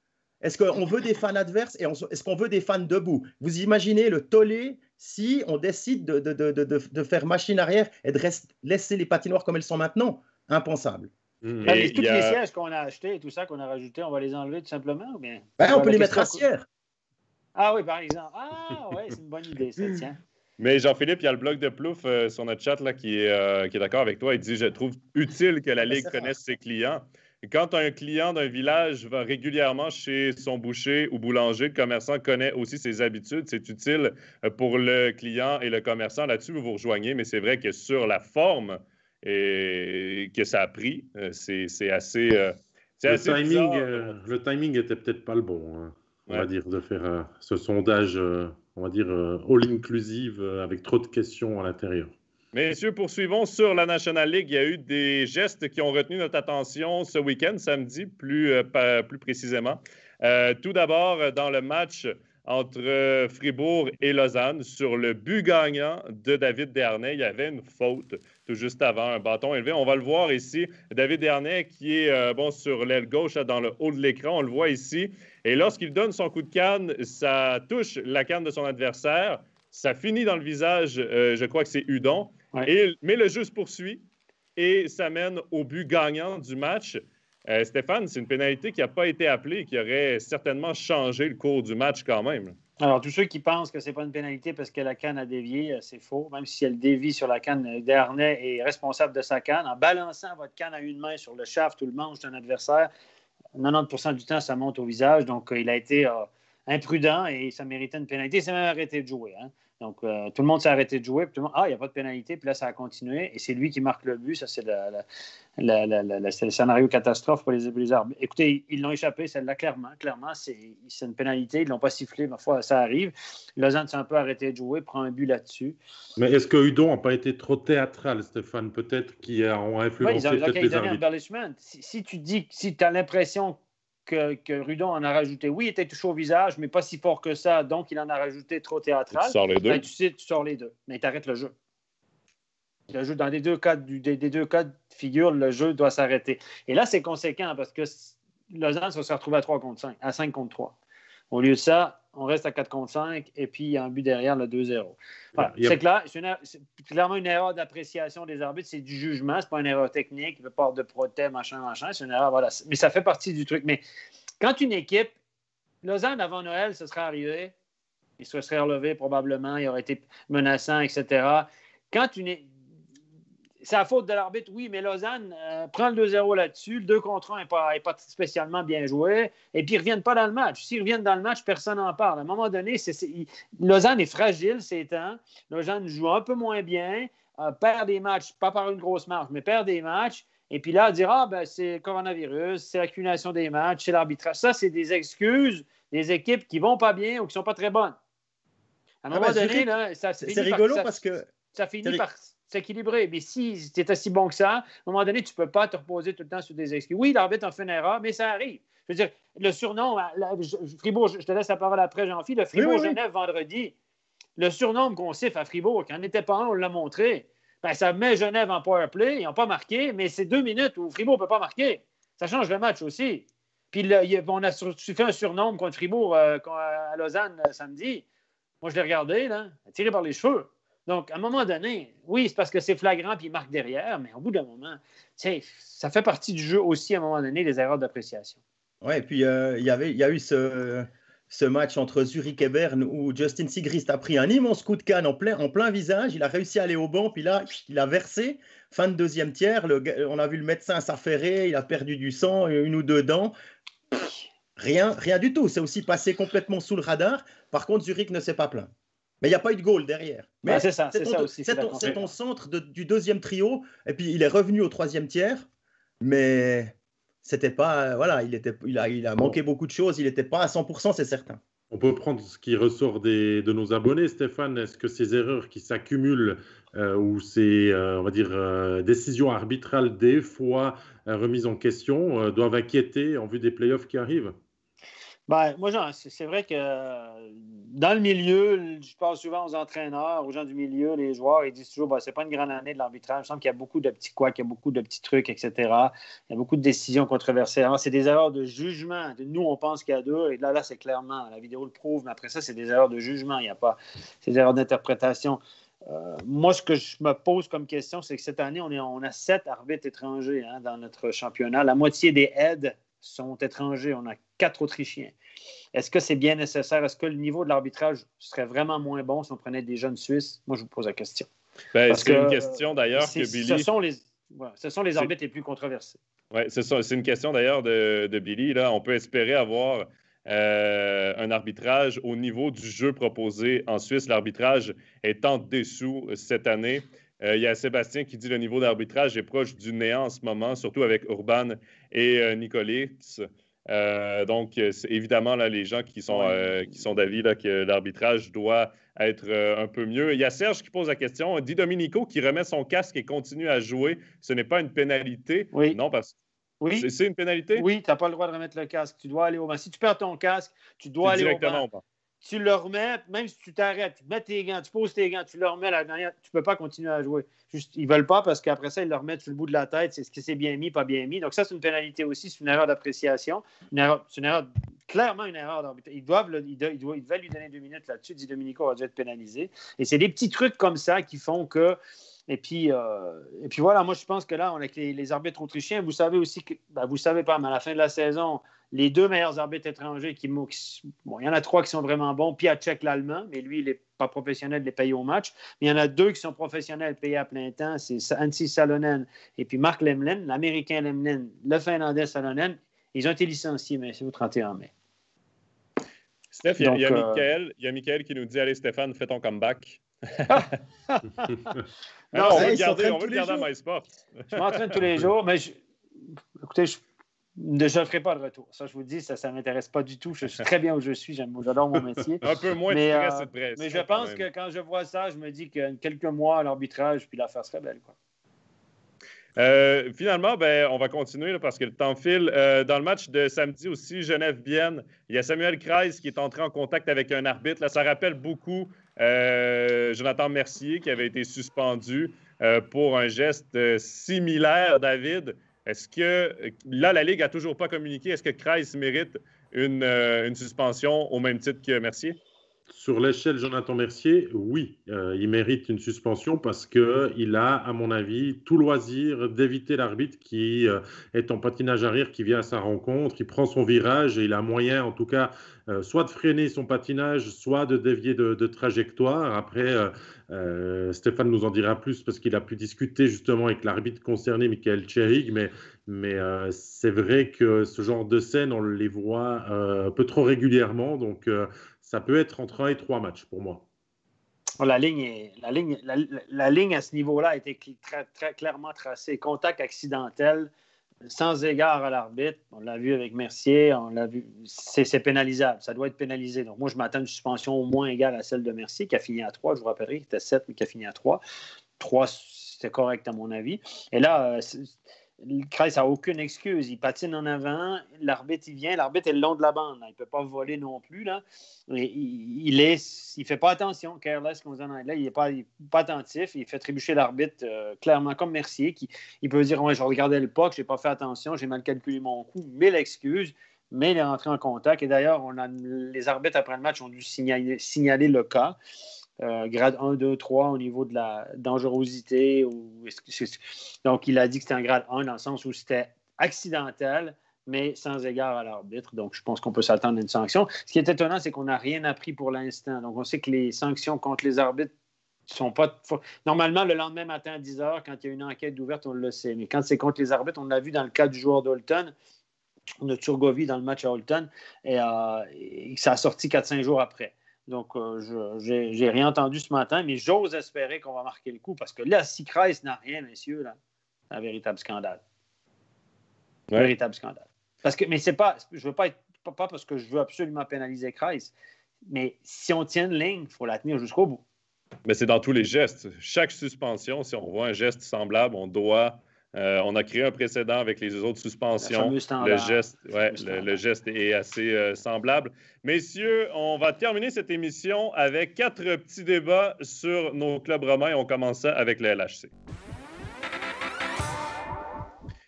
3 victoires en 12 matchs. Rien ne va plus du côté du LHC. On sent de la frustration chez les joueurs quand ils passent en entrevue, quand ils veulent passer en entrevue, parce qu'il y a Marc Barberio qui a refusé de faire une interview ce week-end. On sent de la frustration. Boson, quand il est allé à l'interview aussi à notre micro, on sentait vraiment toute sa frustration, là, un peu de désespoir aussi. Rien ne va plus pour cette équipe qui, là, devait se battre pour la tête du classement et là, va devoir se battre pour éviter les pré-playoffs si ça continue. Jean-Philippe, la question du débat. Est-ce que Craig MacTavish va terminer la saison à Lausanne? Parce que Petr Svoboda nous a sorti des lapins de son chapeau depuis qu'il est en poste. Est-ce qu'il va congédier MacTavish avant la fin de la saison? Il va tirer la pipe de son entraîneur. Est-ce qu'il va finir la saison à Lausanne? Oui, parce que c'est une jolie ville et tout. Est-ce qu'il va finir à la bande du LHC? Ça, si ça continue, je ne sais pas trop. Honnêtement, j'ai quand même quelque chose qui me dérange quand on parle de Craig MacTavish, qui est quelqu'un d'assez... il est accessible, hein, il a 4 Coupes Stanley quand même. 4 Coupes Stanley. Il en a gagné comme joueur, il en a gagné comme entraîneur. Et c'est cet entraîneur-là qui va mettre Denis Malgin à l'aile. Vous y croyez, vous? Moi, j'y crois pas une seconde que ce soit MacTavish qui ait décidé de mettre Malgin à l'aile. J'ai aucune preuve, mais j'ai pas l'impression que MacTavish devrait prendre ce genre de risque-là. Pourquoi? Regardez les lignes qu'il a depuis le début de la saison. Si tout le monde est là, les lignes ne changent jamais. Sauf s'il y a une blessure, s'il y a un absent, un suspendu, etc. Sinon, il ne change pas les lignes qu'il a mis en place à la fin d'un processus long, un espèce de mini-camp, tout précis, comme en Amérique du Nord. On a appelé Krakauskas, Tchaïchka, donner de la chance à tout le monde. Krakauskas, d'ailleurs, l'apprend assez bien, mais ça, c'est un avis personnel. Et puis, on arrive à un moment où tout à coup, du jour au lendemain, ou même du matin à l'après-midi, Malgin passe à l'aile. Alors, il faudra peut-être toquer à la porte de M. Svoboda pour savoir à quel niveau ses compétences commencent et à quel niveau il veut bien les faire s'arrêter. Parce qu'à mon avis, il y a un mélange des genres qui ne doit pas plaire à tout le monde. Et ça doit être difficile de coacher dans ces situations-là. Quand tu as un Peter Svoboda derrière toi là, qui a une main mise un peu sur l'équipe, là, qui a l'air d'emmener très large, c'est difficile de faire son rôle, de remplir ses fonctions d'entraîneur de cette façon-là, Stéphane. Pour McTavish, là, il vit avec un gun sur la tempe presque. Il n'y a pas de fumée sans feu. On sait que Peter Svoboda est très émotif et très près de l'équipe parce que c'est lui qui fait le line-up.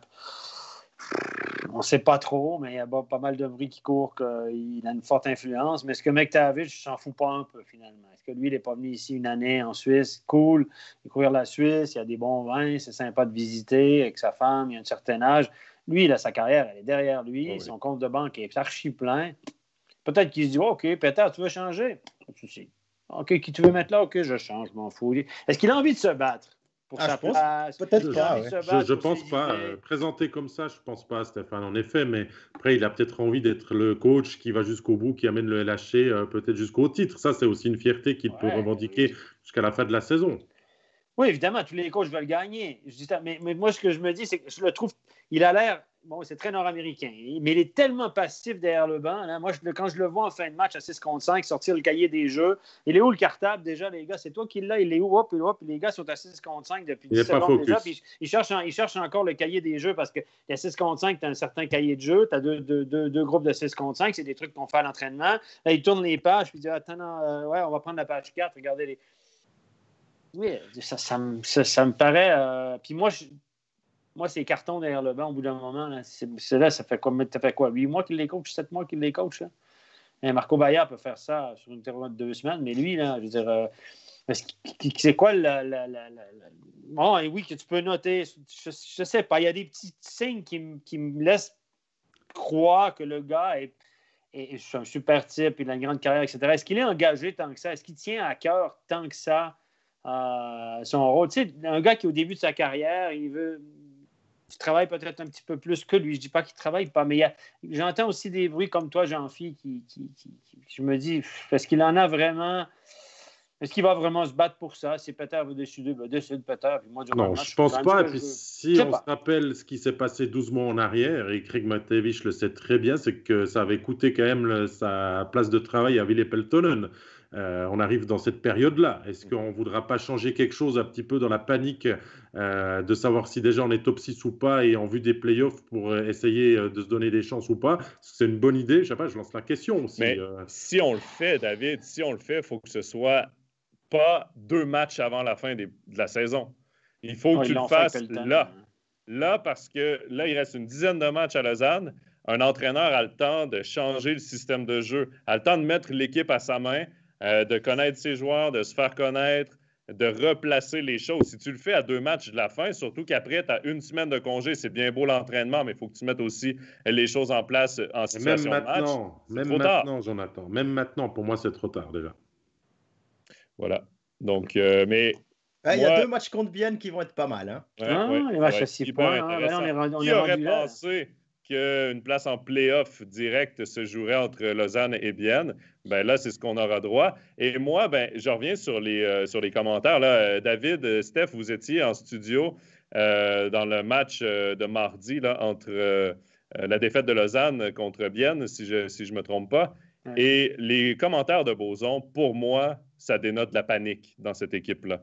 Pourquoi? Parce que quand tu es en plein contrôle, tu vas tempérer. Même si tu viens de perdre et que tu as de l'émotion, tu vas quand même tempérer ce que tu vas dire.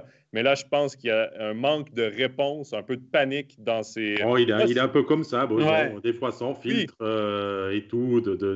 À chaud aussi, c'est pas toujours facile de venir aux interviews. On se plaint assez que les réponses sont souvent trop classiques, trop... Moi, j'ai adoré David parce que, je veux dire, en Amérique du Nord, tu entends plus souvent des joueurs réagir de cette façon-là, dire ce qu'ils pensent vraiment. Je pense juste que souvent, quand tu entends ce genre de réponse, c'est qu'il y a une petite panique interne qui s'installe. Messieurs, on va passer maintenant à Genève Servette. Le GSHC qui connaît de très bons moments, qui est revenu dans le haut du tableau, qui là s'est assuré déjà sa place en pré-playoff, une qualification playoff qui devrait suivre éventuellement.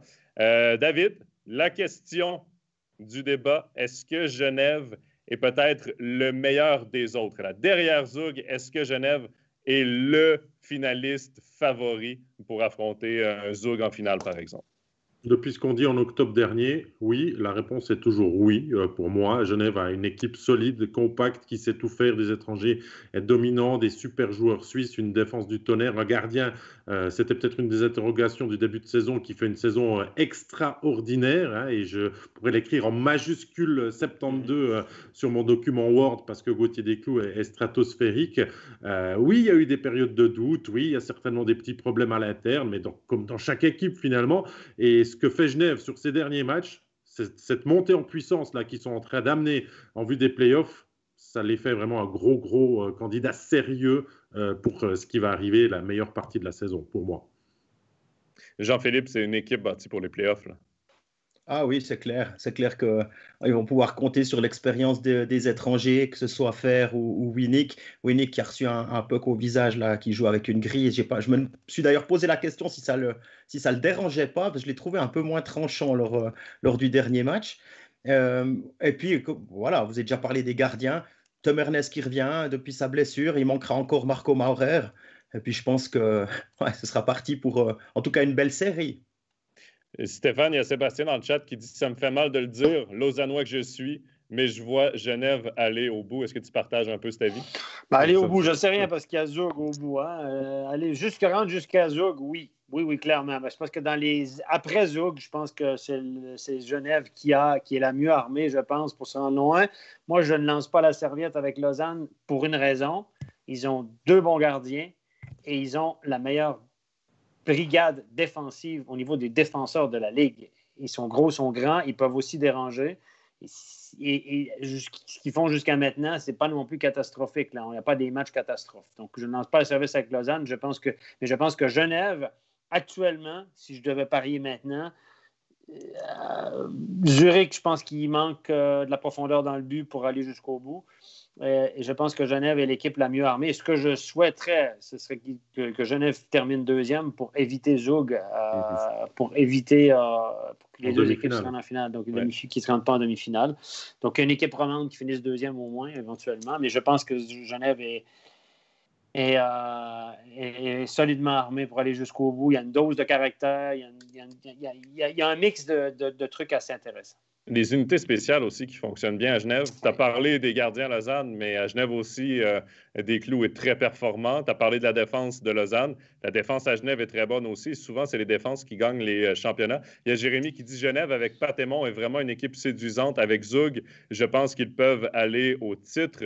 Voilà pour Genève Servette. Donc, ce sera intéressant là, de voir la fin de la saison. Mais entre-temps, on se dirige du côté de Fribourg-Gotteron. Messieurs, on parle beaucoup de Lausanne et de son calendrier rempli avec ses matchs à reprendre. Même chose pour Berne. Mais il y a le cas inverse. Fribourg est l'une des équipes qui a le plus de matchs de jouer cette saison, déjà 45. J'ai fait mes petits calculs, j'ai regardé le calendrier. Il ne leur reste que 7 matchs à jouer en 30 jours. Ça, c'est si tu comptes les pré-playoffs, parce que les pré-playoffs, c'est une semaine de congé pour les équipes qui sont qualifiées. J'ai pris en considération que Fribourg se qualifiait directement pour les quarts de finale. 7 matchs en 30 jours, Stéphane.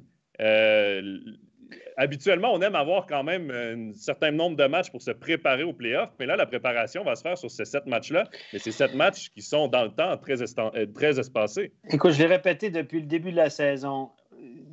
Les étoiles étaient alignées pour Bienne il y a 2 ans. Les étoiles étaient alignées pour Genève l'année dernière. C'était des équipes surprises. Et cette année, l'équipe surprise pour laquelle les étoiles sont alignées, c'est Fribourg. Ils ont eu, en début de saison, une pause coronavirus, une quarantaine. Et puis, depuis là, rien du tout. C'est une équipe. Et là, le calendrier est super avantageux pour eux. Il ne faut pas se le cacher. On a même donné un petit congé à Béra, etc. Donc, les étoiles sont vraiment alignées pour eux. C'est une année comme ça. Ça tourne bien. Les détails tournent régulièrement en leur faveur. On dit que une bonne équipe fait sa chance. Ils font aussi ils connaissent une excellente saison et clairement, ils seront avantagés lorsqu'il va arriver le début des playoffs parce que je pense aussi qu'ils vont se qualifier par les 6 premiers. Et là, parce qu'ils ont 11 points d'avance sur Lausanne, même si Lausanne a des matchs en moins, le match de samedi est un point tournant, je pense, dans la saison de Fribourg, qui fait un parcours remarquable. Est-ce que Fribourg peut aller jusqu'au bout en finale contre Zug éventuellement s'il termine 2e? Messieurs, je vous lance la question. Il manque quelque chose à Fribourg cette saison, c'est le public. On se souvient que Fribourg, c'est une équipe qui carbure, c'est un club, hein, pas une équipe, parce que c'est à peu près chaque année la même chose, qui carbure avec ses émotions. D'ailleurs, ce n'est pas tellement une surprise que Christian Dubé arrive à faire façon de cette équipe et plutôt à tirer le maximum de son potentiel, parce qu'il travaille aussi avec ces émotions-là, ça fait partie de son personnage, de sa personne. Et à chaque fois que Fribourg est allé en finale, il n'y a pas si longtemps avec Kosman, là aussi, les émotions, elles étaient vraiment à fond, quoi. Il y a une espèce de communion avec ce public et je pense que ça risque de jouer un petit peu contre eux lors des matchs à domicile. Par contre, si je peux revenir sur le calendrier, Jonathan, tu nous dis 30 jours, 7 matchs, c'est plutôt 20 jours parce que maintenant, ils ont une pause de 10 jours sans match. Donc, le rythme va être un petit peu plus serré que 7 matchs en 30 jours. Et là, pendant 10 jours, ils auront 3 ou 4 jours de congé. Ils reviennent à la patinoire. Ils ont un nouveau congé dimanche prochain, dimanche qui vient. Et puis, ça permettra, je crois que c'est Desharnais qui disait en entrevue que ça permettra de remettre tout à niveau. On parlait des petits bobos, c'est un petit peu souvent ce qu'on dit, mais c'est un peu plus que ça. Hein. C'est des choses qui ne peuvent pas se guérir en raison de l'enchaînement des matchs. Là, ce sera guéri, donc à voir. Mais je pense que pour la question de Stéphane, le titre, le public, c'est quelque chose qui risque d'être défavorable pour Fribourg. Jean-Philippe, le public à Fribourg, il est passionné et il a une ferveur et tout ça, on est d'accord, mais il tire l'équipe en haut, mais il tire l'équipe en bas aussi. Or, cette année, ça va bien. Donc, ça peut que être un point positif supplémentaire s'il y avait du public dans les estrades. Mais si ça commence à coincer et que les attentes sont grandes, la pression, elle peut retomber aussi sur les épaules de l'équipe. Et à mon avis, de ne pas avoir de public, c'est pour moi, hein, je le dis, c'est un des gros avantages de Fribourg parce que Dubé a réussi à faire l'équipe à son image, on va dire, sans tenir compte de tout ce qui se passe autour. Et puis, de pouvoir l'amener là où il veut. Donc, pour moi, le public, c'est pas vraiment... C'est un couteau à deux tranchants. Moi, vous avez tous... C'est vrai qu'à Fribourg, quand le public est négatif, imaginez le match contre Davos à 4-0 qui perdait au début, là, qui sont venus, etc. Là, s'il y avait du public, le public aurait été sur leur dos, il y a eu des pétages de plomb, etc. Mais là, tu peux rester calme et serein, puis c'est vrai qu'à Fribourg, imagine la scène inverse, tu perds 3-1 contre Zurich, tu mets le 3-2, il reste 5 minutes à jouer. Je veux dire, Zurich, ils en ont plein les oreilles, le gardien compris. Oui, mais à ce moment-là, dans n'importe quelle patinoire, et même à Zurich ou à Lundstadion, ouais, la Valachia, c'est bien. Voilà, on est d'accord. Mais la question, elle était sur Fribourg. Messieurs, il y a Vladi dans le chat qui nous dit je dis que si Berra réussit à terminer la saison sans grave blessure, peut-être Fribourg fera une surprise. Il y a Gaétan qui dit Dubé coach plutôt au feeling, il connaît ses joueurs. Et il a été les chercher. J'ai l'impression qu'il aura plus de mal à s'adapter à l'adversaire. Et pour revenir à la question de départ, Jean-Philippe, le calendrier, je l'ai sous les yeux.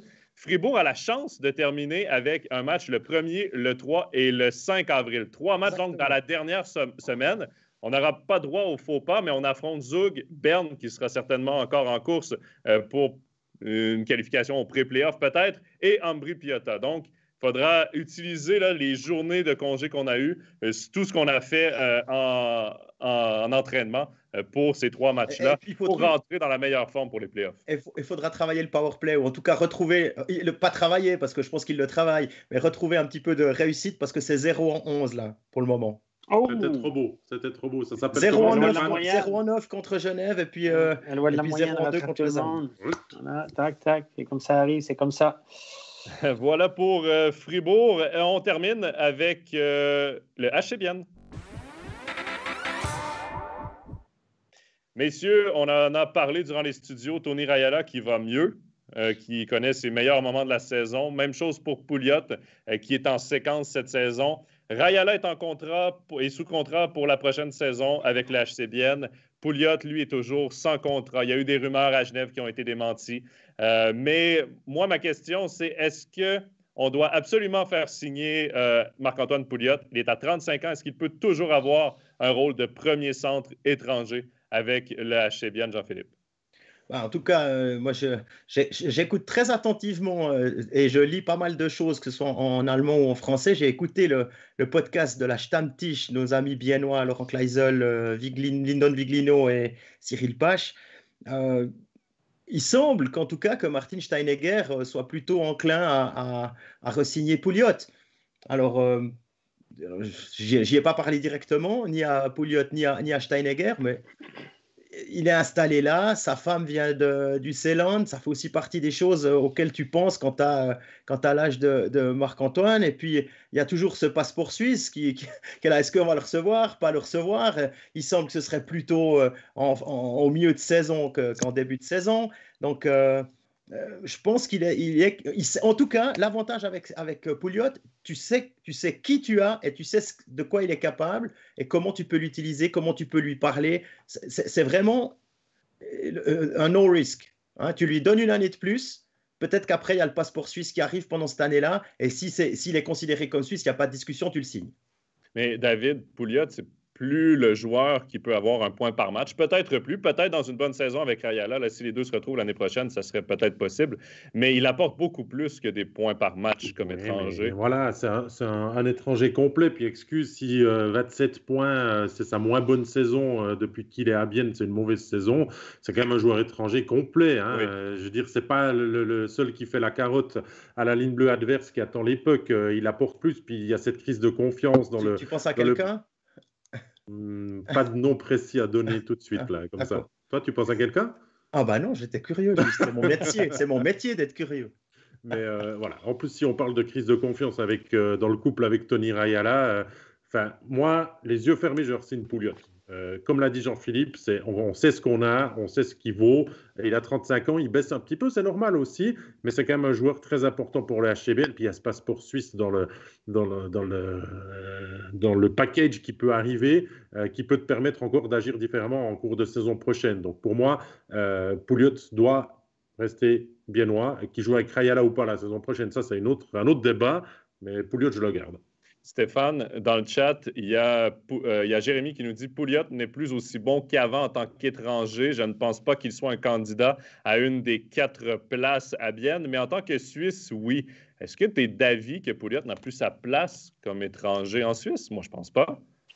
Moi, ça devient limite. Ça dépend de ce qu'on attend comme un étranger. Si on veut un étranger qui remplit le goal, qui fait un paquet de points, comme on imagine toujours, peut-être pas, mais ça reste que c'est un gars qui est très utile, qui est leader, qui veut rester là. Il y a un paquet de facteurs. Puis, moi, la question que je vais vous dire, moi, je re-signe Rayala, je re-signe Pouliot, pardon, mais ça dépend du prix. Ça, c'est toujours la question. Voilà. Si j'ai réussi à le signer à vraiment un bon prix, parce que le fait qu'il veut rester là, qu'il a 35 ans, etc., tu t'assois avec, tu dis je sais que tu veux rester, toi, on t'aime bien, machin, tu négocies. Alors, s'il est prêt à accepter une diminution de salaire, il dit intéressant. Maintenant, le joueur voudra autre chose, lui. C'est peut-être son dernier contrat. Oui, puis n'oubliez pas que s'il passe Suisse, messieurs, son prix augmente. Mais David, c'est peut-être son dernier contrat. Contrairement à ce que les gens pensent. C'est un joueur de centre suisse, droitier, avec de l'expérience, 35, 36, 37, messieurs. Tous les gars qui ont obtenu le passeport ont vu leur salaire faire comme ça. Oui. Et à 35 ans, peut-être que de diminuer son salaire va lui permettre d'aller chercher plus d'années de contrat. Et ça, quand tu approches la retraite, souvent, ça joue aussi là-dessus parce que passer d'un contrat de 2 ans à un contrat de 3 ans, même si la diminution salariale est mince, au moins tu t'assures d'avoir une année de plus à un certain salaire. Qu'est-ce que fait Pouliot ces dernières années, messieurs? Qu'est-ce que fait Pouliot? Il prolonge d'une année en une année. Il attend aussi d'être fixé sur son passeport suisse pour pouvoir peut-être décrocher un dernier gros contrat s'il le devient. Donc prolonge d'une année à Bienne, c'est le conseil que je lui donne, et regarde ce qu'il advient au niveau de la Confédération pour enfin peut-être régler ton problème de naturalisation. Engage un avocat au lieu d'un agent. Mais moi, je vous en passe un papier, messieurs, c'est jamais rapide avec ces histoires de permis et de passeport. Voilà, messieurs, merci beaucoup d'avoir été avec nous. Jean-Philippe, David, Stéphane, passez une très belle semaine. Merci à tous d'avoir participé en grand nombre sur le chat. Évidemment, on vous donne rendez-vous lundi prochain. Entre-temps, vous pouvez réécouter cette émission sur Facebook, sur YouTube et nouveautés sur Spotify, Apple Podcast et sur SoundCloud. Entre-temps, moi, je vais aller vous dénicher quelques autres expressions juteuses québécoises pour ma prochaine présence sur Overtime. Et je vous souhaite une belle semaine à tous. Bye-bye. Ciao.